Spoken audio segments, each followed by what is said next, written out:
espírito tem corpo? Eu sou a Ariane, psiquiatra espírita, e hoje você está no Incorporando, onde falamos tudo sobre mediunidade, tudo mesmo. E hoje é importante que a gente traga para vocês um pouquinho sobre o corpo espiritual, que a gente fala tanto aí, né?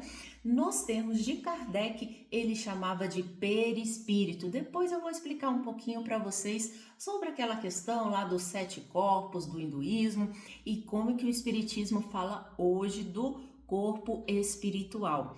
Mas o que seria o perispírito, gente? Aquele corpo dos fantasmas que todo mundo vê aí nas aparições ou nas sessões de materialização que nós temos também no espiritismo, hoje mais raras, né? Enfim, como que Kardec nos explicava sobre o perispírito? Ele dizia que o corpo encarnado, ou seja, aquele espírito que está aqui no nosso plano, ele tem o corpo físico, ele tem o espírito e ele tem o perispírito, que vem lá do grego peri, em redor, e espíritus do latim, que é alma, portanto, ao redor da alma, ao redor do espírito. Existe uma confusão da explicação de alma, gente. Eu não vou entrar aqui no mérito se é porque o espírito está encarnado, se é outra coisa, enfim, o termo é muito confuso. Então vamos ficar aqui com ao redor do espírito. E por que o espírito precisa desse perispírito? Porque ele é um intermediário, gente. Ele fica ali entre o corpo e o espírito, e é através dele que o espírito atua na matéria, fazendo aí com que o nosso corpo se movimente, tenha vida, porque o espírito é que coordena todas as nossas funções biológicas, porque ele está ligado célula a célula com o corpo físico, e essa ligação é feita por meio do perispírito, porque o espírito está numa vibração muito acima e não teria condições de atuar diretamente aqui no nosso plano material. Então o espírito transmite as sensações, as emoções e os pensamentos para o corpo físico, e também o corpo físico transmite de volta as sensações, por exemplo, o toque, a visão, para o espírito, que vai interpretar depois de acordo com a sua evolução espiritual. E como é formado esse perispírito? Em cada mundo habitado, esse perispírito é um pouco diferente, porque ele é formado das energias próprias daquele planeta. Inclusive, nos diz Emmanuel que algumas substâncias presentes lá no nosso perispírito não estão constando na nossa tabela periódica dos elementos, porque existem ainda outros elementos de matéria quinta essenciada, ou seja, de uma essência diferente da nossa aqui, mas ainda é matéria, que forma esse perispírito. Portanto, ele ainda é material, mas é uma vibração diferente da nossa. Por isso nós não vemos, via de regra, né? Existem as aparições e existem os médiuns que conseguem sim perceber. Esse perispírito, ele persiste após a morte física, e é por isso que nós conseguimos ver lá quando tem as aparições. E esse perispírito, ele depende da evolução de cada espírito para adquirir uma forma. Ele é extremamente plástico e não é incomum a gente, nas sessões de trabalho espiritual, ver espíritos deformados, às vezes até com formas de animais e outras coisas, porque eles vão se moldando de acordo com o pensamento. Se esse espírito tem uma fixação mental em algo, isso vai se transmitir para o corpo espiritual. Enquanto está aqui ligado ao corpo físico, ele permanece mais ou menos na forma do nosso corpo físico, porque há uma determinada pressão ali para que ele permaneça dessa maneira. Mas no desligamento durante o sono, algumas anormalidades já podem ser notadas. E, inclusive, o contrário também, gente. Muitas vezes o corpo físico está adoecido com alguma lesão e o perispírito não está. Então, durante o desdobramento do sono, aquele espírito está lúcido, está sem as doenças aqui do corpo físico, que precisa passar por esse período para a sua evolução, é claro, mas durante o sono ele consegue aí algumas horas de liberdade. Esse perispírito, ele vai ficando cada vez menos denso conforme a gente vai evoluindo.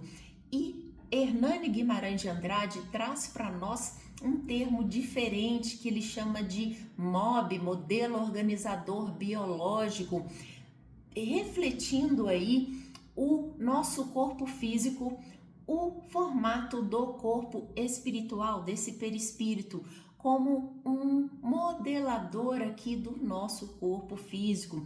E isso fica muito claro para a gente na hora da reencarnação, que o corpo ele é moldado pela forma do perispírito, mas também ao longo aqui da nossa encarnação, a nossa vibração mental vai fazendo com que o nosso corpo adoeça ou tenha saúde, ou engorde ou emagreça, ou mude alguns formatos aí levemente do corpo. Claro que ninguém aqui nasceu ruivo, vai ficar loiro, por exemplo, mas algumas modificações, inclusive mediadas pelo sistema neuroendócrino, elas podem ocorrer sim, e é importante que a gente esteja ligado aí ao nosso poder mental. Inclusive existe um livro, A Força da Mente, de Igorina Cunha, em que ela fala, ela que tinha aí uma paralisia infantil, conseguiu voltar a andar por meio de um trabalho mental. Eu vou deixar aqui o nome certinho para vocês darem uma olhada. É um livrinho fininho,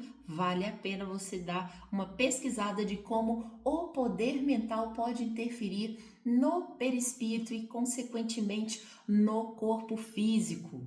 E aí eu quero trazer agora uma polêmica. Se nós formos nos ater restritamente a Kardec, ele diz que nós temos 3 corpos, certo? O corpo físico, o perispírito e o espírito. Se nós formos aí nas religiões do hinduísmo, eles vão falar de 7 corpos. Eles vão falar do corpo físico, do duplo etérico, do corpo mental, do corpo búdico, do corpo átmico. Enfim, vários corpos que eles colocam, alguns dividem em mental superior, inferior, enfim, modifica-se um pouco os nomes de acordo com cada parte do hinduísmo. Mas, para nós aqui espíritas, a gente tem que entender que a doutrina espírita ela é progressiva. Lá no início, Kardec mostra esses 3, mas quando vem André Luiz, por meio da psicografia de Chico Xavier, e eu acho que é um médium que a gente não tem como contestar a idoneidade, gente. Chico Xavier, na vida dele, não há como contestar quem ele foi, o que ele fez. Portanto, é um médium confiável e eu acredito plenamente que as obras de André Luiz são confiáveis dentro da doutrina espírita.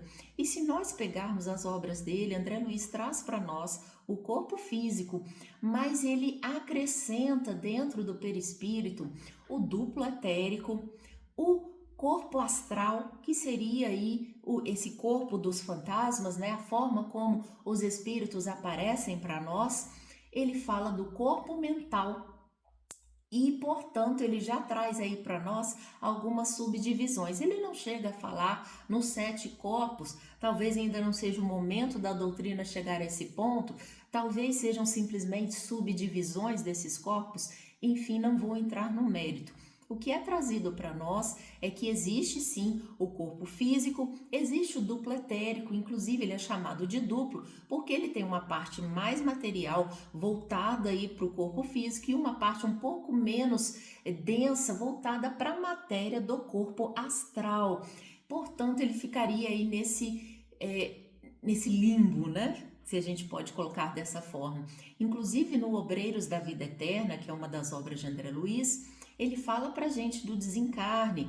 E aí, quando esses espíritos lá desencarnavam, ficava uma parte no corpo físico que o mentor vinha e limpava para que os espíritos lá do cemitério, menos evoluídos, não viessem se nutrir dessa matéria e viessem a prejudicar o desencarnante. Então, parte desse duplo fica no corpo físico quando ele desencarna, e esse espírito vinha e limpava para que não vampirizassem o corpo físico, e uma outra parte ia com o perispírito e naturalmente trazia os reflexos do corpo físico de acordo aí com a fixação desse espírito na doença. Então, por exemplo, se eu tinha um problema cardíaco grave e tinha muita falta de ar, quando eu desencarno aí, eu tenho ainda um período de recuperação em que esse espírito lá, mesmo não tendo a doença do corpo físico, ainda se reflete, sente a falta de ar, o mal-estar que tinha da doença que era do corpo físico. E depois que esses fluidos vão sendo dissipados, ele não tem mais isso, a não ser que ele continue fixamente, e fixando a mente nisso, ele também esteja com o seu corpo astral adoecido. Porque o corpo astral vai refletir o corpo mental. Corpo mental, corpo astral, corpo físico. Então tem toda essa divisão que André Luiz vai fazer nos seus livros. Está em contradição com Kardec, gente? Vamos pensar aqui. Se nós lá na infância, quando a gente aprendia, vou dizer aqui do meu caso, sobre o corpo humano, por exemplo, eu que sou médica hoje, eu aprendi lá, corpo, tem cabeça, tronco, membros, existe aqui o estômago, o esôfago, o intestino e tal, ok. Tinha uma subdivisão ali, a gente aprendia a fazer as provinhas. Provavelmente a maioria de vocês não utilizou grande parte disso na sua vida, somente esse básico mesmo. Mas quando eu fui estudar medicina, eu fui aprofundar. Então não existia para mim só mais corpo, cabeça, tronco, membros. Eu ia estudar os músculos que tinham naqueles membros, eu ia estudar os vasos, os nervos, como que era a relação desses vasos, desses nervos. Eu ia me aprofundar dentro daquela anatomia básica que eu aprendi. E é exatamente isso que André Luiz está fazendo, está aprofundando dentro da anatomia básica que Kardec nos trouxe. Kardec estava trazendo todas as bases do espiritismo, ele não tinha como ir em item por item detalhando, até porque ele não ia ter tempo para isso. A vida dele se extinguiu logo, tanto que ele partiu aí poucos anos depois da sua obra, que muitos consideram inacabada, e sim, eu considero inacabada. Ele fez toda uma obra maravilhosa, leiam Kardec, mas não se fixem somente, porque a doutrina espírita ela é progressiva, e André Luiz vem trazer esses detalhes da anatomia do perispírito, dividindo em outras partes, no duplo, no corpo astral, no corpo mental, e trazendo mais detalhes. Inclusive, dentro de André Luiz ainda ficam muitas perguntas que com o tempo eu sei que serão trazidos por outros médiuns, por outras coisas, talvez até pela própria ciência, quem é que sabe. Hoje os médicos, principalmente da minha área, estão vendo que não está dando mais para dissociar uma coisa da outra. Existe algo além que nós não compreendemos, além dessa matéria aqui. A ciência vai chegar lá e o espiritismo também. Portanto, eu não vejo contradição, eu vejo como um aprofundamento de Kardec que é muito bem-vindo. Resumindo então e trazendo aqui para o nosso dia a dia, o corpo mental atua no nosso corpo astral, que está durante a encarnação ligado ao corpo físico por meio do duplo etérico, que se comunica com esse físico nos centros de força ou nos chakras, que estão ligados ao sistema neuroendócrino, portanto, vai atuar na parte neurológica, na parte endocrinológica, produzindo aí os nossos hormônios, reequilibrando ou desequilibrando esses hormônios e atuando na matéria dessa maneira. O contrário também é real, esse caminho do corpo físico, duplo, corpo astral, vai marcando, e o nosso corpo mental está guardada toda a informação que nós tivemos de todos os nossos corpos físicos, inclusive aqueles antes de nós sermos do reino hominal. Todo esse processo aí é muito bonito quando a gente vai estudar. E dentro da mediunidade é esse perispírito que vai atuar nos processos. Então, esse corpo astral do médium recebe a influência do corpo astral do espírito. Ai, não dá para ele atuar direto no corpo? Não, gente. Lembra que ele é uma matéria menos densa. Ele vai atuar na matéria que tem a sintonia, que tem a vibração próxima a ele. Portanto, no perispírito do médium. Do perispírito do médium atua no duplo do médium e aí vai ter a repercussão física e a comunicação desejada. Quando a gente entra em André Luiz, a gente vai perceber todas essas nuances e é por isso que ele teve que trazer outros corpos para a gente, para poder explicar direitinho como é que a coisa se funciona, se processa. E nos processos obsessivos é a mesma coisa. O espírito vai atuar no corpo astral do obsediado, no caso, e desse corpo astral do obsediado, ele mesmo em desequilíbrio manda a ordem para as suas células de forma desequilibrada por meio do duplo etérico, ou seja, sistema neuroendócrino imunológico. Hoje a gente sabe que eles estão todos mesclados, gente, não dá para falar sistema neurológico, sistema endócrino, tá tudo junto e misturado. E pelo espiritismo a gente vai compreendendo cada vez mais a atuação da nossa alma, do nosso espírito neste corpo e os reflexos deste corpo no nosso espírito. Eu espero que vocês tenham compreendido. Se não compreendeu, coloca aqui nos comentários a dúvida que ficou. Comenta aí sobre esse assunto, traz alguma coisa que talvez eu não tenha mostrado aqui nesse vídeo, que sempre acrescenta muito. Curtam, compartilhem com quem você sabe que gosta do conteúdo espírita. Aqui tem sempre novidade para vocês, vídeo toda semana, e nas redes de vídeo curto @sentindo espiritismo também tem conteúdo extra para vocês. Beijo!